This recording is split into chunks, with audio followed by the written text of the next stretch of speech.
तो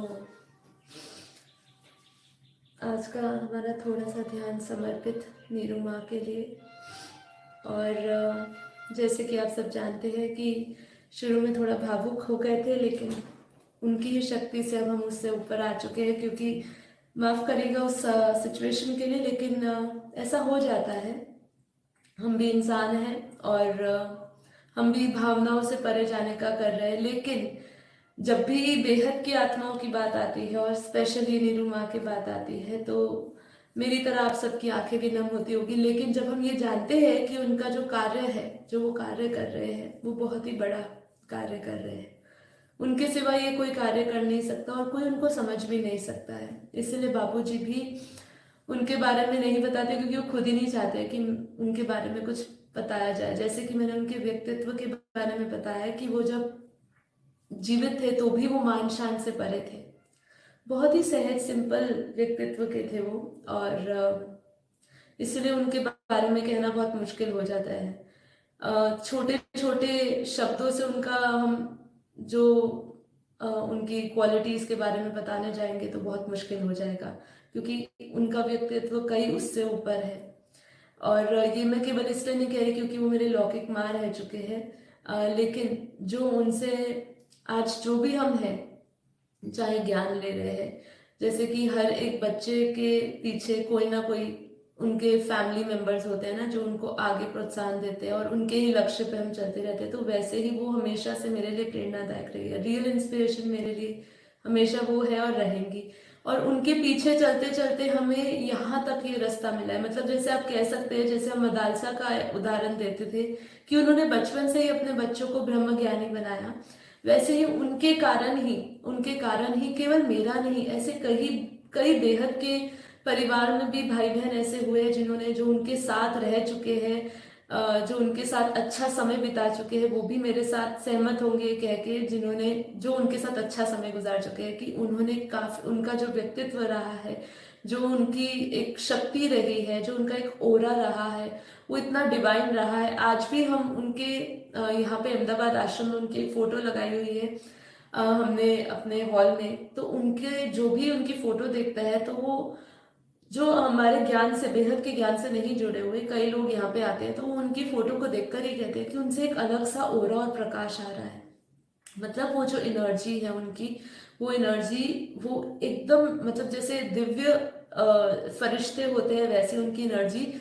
पर जब वे स्थूल में थे, मतलब वो जब जीवित थे, तब भी उनका ऐसा ओरा रहा है।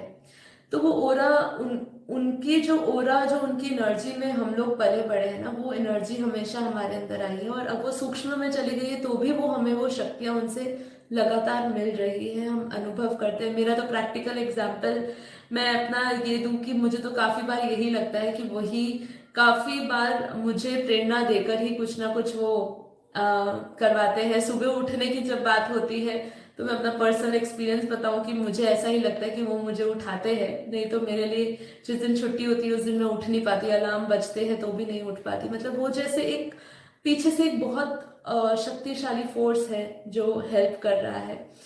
और निश्चित रूप से वो नीरू माँ है, बेहद के दादाजी दे रहे हैं शक्ति हमें, साक्षात माँ दे रहे हैं, ब्रह्मा माँ दे रहे हैं, पावर दे रहे हैं, पालना दे रहे हैं अपने। तो देखिए, ऊपर जिसका अंत नहीं उसको आसमान बोलते हैं, आसमां बोलते हैं, और जहाँ जिसका नीचे अंत नहीं उसको माँ बोलते हैं। तो बस यही है कि हम उनकी क्वालिटीज को ले सके। इसलिए बापूजी की कोई वीडियोस देखेगा जिसमें बापूजी बता रहे हैं कि कैसे वो सूक्ष्म में बेहद का कार्य कर रहे हैं। बेहद के ऊपर विश्व में 100 कला से भी ऊपर जो मल्टीवर्स है, उससे ऊपर भी उनका रूप काम कर रहा है। उससे भी ऊपर कई कई अलग अलग स्तर पे अलग अलग कला का उनका एक रूप काम कर रहा है। बेहद की जितनी भी ऑब्जर्वेशंस हो रही है, वो उनके द्वारा ही हो रही है। और जो बापूजी हमें बताते हैं, वो उनके द्वारा ही बताते हैं। तो उन्होंने हमेशा, जैसे मैंने कहा, मान शान नहीं चाहे, इसलिए आज भी कई लोग उनको वीडियोस में नहीं देख पाएंगे। काफी उनकी वीडियोस लिमिटेड है, लेकिन वो ज्ञान में गहराई में उतरे थे। उन्होंने आत्म अनुभव था, उनको आत्मा का अनुभव था, और आत्म चिंतन में ही रहते थे हमेशा। और आज तक मैंने शायद उनके बारे में किसी से भी आप बात कर लीजिएगा, चाहे हमारे लौकिक परिवार में, चाहे हमारा अलौकिक परिवार लीजिए, ठीक है, हमेशा उन्होंने उनके मुंह से कभी भी ऐसा कटु वचन किसी के लिए नहीं सुने होंगे। तो वही चीज मैं उनसे सीखती हूँ कि आज तक उन्होंने कभी किसी को, कहते हैं, हार्श वर्ड, रूड वर्ड बोले नहीं होंगे। कोई कह नहीं सकता है उनके बारे में कि उन्होंने मुझे कुछ ऐसा कहा होगा जिससे किसी के भी दिल को ठेस पहुंची होगी। ऐसा उनका व्यक्तित्व रहा है। और केवल यहाँ तक बात नहीं है, मतलब जैसे मैंने आपको कहा ना कि मैं उनको लेकर अपने पर्सनल, अगर हम अपने रिलेशन शेयर करूँ अपने माँ के और मेरे, तो मैं बहुत ही उनके पोजेसिव रही हूँ। जैसे एक बच्चा रहता है, क्योंकि कोई और भाई बहन नहीं हुआ, तो उसके उसके लिए मेरा जो प्रेम था उनके लिए, इतना पोजेसिवनेस थी, इतनी पोजेसिवनेस कि बस वो मेरी है और किसी की नहीं है। पर जब वो ये शरीर छोड़ के गई, पलायन हुई यहाँ से, तो जब सबने उनको नीरू माँ बोला, ठीक है, तब मुझे ऐसा हुआ कि अब तो किसी की, अब तो सबकी है, ठीक है। तो इस व्यक्तित्व, इस इमेज को लेकर, इस कर्म, ऐसे कर्म उन्होंने करे हैं, ऐसे बेहद के कर्म, और जो हमारे नॉर्मल जो लौकिक हद के भी कर्म होते हैं, सबको देते हुए भी किसी से वापस लेने की कोई इच्छा नहीं रखना, ऐसे वो व्यक्तित्व के साथ जो रही है ना, वो कर्म जो उन्होंने करे हैं, बेहद के कर्म, तो वो अभी भी कर रहे हैं। मतलब ऊपर सूक्ष्म में तो अभी भी वो ऑब्जर्वेशंस कर रहे हैं, हेल्प कर रहे हैं, यहाँ पे भी हेल्पलाइन दे रहे हैं। लेकिन इसके सिवा भी जब वो यहाँ पे थे, उनका जो एक कर्म रहा है वो इतने श्रेष्ठ रहे हैं, जैसे साधु सन्यासियों के रहते हैं, घर गृहस्थियों में रहते हैं, वो हमने प्रैक्टिकल एग्जाम्पल देखा है। तो मेरा पर्सनल तो यही रहेगा कि उनके जैसा नियर अबाउट भी हम कहीं बन जाए, तो हम जो बेहद का, जो विश्व का कल्याणकारी का लक्ष्य लेकर बैठे हैं, कि जो हमें कल्याण का भाव करना है, हम काफी उसके नजदीक हो जाए, है ना। जी बिल्कुल, वो हमेशा हंसते हुए रहे हैं, उनका एक हमेशा एक स्माइलिंग फेस रहा है। इनफैक्ट जब उनकी प्रार्थना सभा थी, तो वहां पे जो आप देखेंगे, हमारे यहाँ पे परम शांति का एक मंत्र उन्होंने गीत गाया है, परम शांति का, बेहद की परम शांति सोचो बोलो पे। तो वो उनकी प्रार्थना सभा पे गाया था। तो वो भी वो एक नॉर्मल गायक ही थे जिन्होंने प्रार्थना सभा पे गाना गाया, लेकिन हमने उनको बताया था कि हमें ऐसे परम शांति पे एक प्रार्थना सभा पे गीत चाहिए। पर जब उन्होंने उनकी फोटो को देखा, तो उन्होंने कहा ये तो एक बनी बनाई देवी या एक तपस्वी लग रहे हैं, साधु लग रहे हैं, जैसे एक सन्यासी लोग होते हैं। तो देखिए, ऐसी एनर्जी, ऐसी ओरा कब बनती है? कब बनता है ऐसा ओरा? ऐसा ओरा तब बनता है, ऐसी एनर्जी तब बनती है जब आपके मन में हमेशा परमात्मा चिंतन और आत्मचिंतन रहे, ब्रह्म चिंतन रहे। वो कहते हैं ना, छुपा रुस्तम टाइप का। आपको बाहर से लोग जैसे भी देख रहे हो, ठीक है, लेकिन अंदर से आप बहुत गहरे हो, आपका लगातार अपने लक्ष्य के प्रति चिंतन बना रहे। जब वो उनके अंदर था, वो हमें दिखता नहीं था सामने से, ठीक है, लेकिन वो उनके अंदर था। वैसे ही हमारे अंदर भी लगातार ब्रह्म चिंतन होना चाहिए। कोई भी ऐसा क्षण ना जाए जिसमें आपको ब्रह्म चिंतन ना हो, और अगर ना आए ब्रह्म का चिंतन आपको, तो कोई बात नहीं, पर उस समय वापस पुरुषार्थ करते रहे, करते रहो, करते रहो, जब तक आपके अंदर इतना वो भर नहीं जाए कि आपके ओरा से वो रिफ्लेक्ट हो, आपकी एनर्जी से वो रिफ्लेक्ट होना चाहिए कि हाँ, ये एक फरिश्ता है, बनी बनाई फरिश्ता है, ठीक है। ऐसा आपका ओरा होगा और वो निश्चित लोग कहेंगे, ठीक है। हमारा ऐसा नहीं है, हम लोगों को बताना चाहते हैं, दिखाना चाहते हैं, पर ये नेचुरल हो जाता है, ठीक है। देखिए, एक जगह, कल मैं एक साधु को भी सुन रही थी, उसने भी कहा, यहाँ पे काम वासना की बात हो रही है, जहाँ काम है वहां राम नहीं है, और जहाँ राम है वहां काम नहीं है। तो जहाँ ब्रह्म चिंतन है, वहां कोई भी कामनाएं, इच्छाएं नहीं पड़ी रहेगी, और जहाँ पे आपकी कामनाएं, इच्छाएं पड़ी हुई है, तो वहां कभी भी ब्रह्म चिंतन नहीं आएगा। इसलिए अपने आप को ब्रह्म चिंतन में लीन रखिए, जितना हो सके उसमें लीन रखिए। फिर देखिए आपके अंदर कितनी उनकी शक्तियां आएगी, उनके समान शक्ति आएगी, और हमेशा उनको भी याद करिए, क्योंकि फरिश्तों को याद किया जाता है, देवताओं को याद किया जाता है, तो वो तो बेहद की आदि शक्तियां हैं, आदि शक्ति है। और हमें भी वो आदि शक्ति बनाने के लिए, आदि शक्ति यहाँ पे पुरुष की बात या स्त्री की चोली की बात नहीं हो रही, हमारा जो व्यक्तित्व है, जो आत्मा का हमारा जो ओरिजिनल मूल स्वरूप है, वो आदि शक्ति है। ठीक है, तो हमें आदि शक्ति बनना है, आदि स्वरूपा बनना है। तो इसलिए निरंतर ब्रह्म चिंतन में रहे, ब्रह्म स्वरूप में रहे, यही पुरुषार्थ करिए।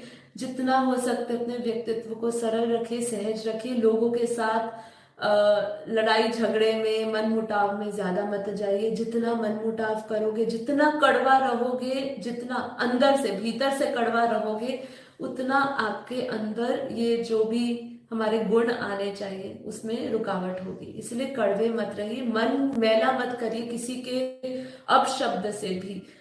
मैं उनका एक ये भी गुण आपके सामने कहूंगी, किसी ने उनको अपशब्द कह भी दिया हो तो उन्होंने कभी भी किसी भी आत्मा के साथ मन मुटाव नहीं रखा है, मतलब उनके लिए सब एक जैसे ही रहे हैं, मन मुटाव कभी उन्होंने रखा। तो हमें भी ऐसे अपने संस्कार बनाने हैं। ठीक है, मैंने जैसे उस दिन भी आत्मा से परमात्मा बनने का जब हमारा एक एपिसोड गया, इससे पहले का 112 और 113 नंबर का एपिसोड आप देखिएगा, जिसमें हमने जीव से शिव की बात करी है, आत्मा से परमात्मा की बात करी है ना। तो उसके अंदर भी मैंने क्या कहा था आपको कि जिनके जैसा बनना होता है, चाहे आप परमात्मा समान बनना चाहते तो उनके गुणों को सबसे पहले धारण करोगे ना।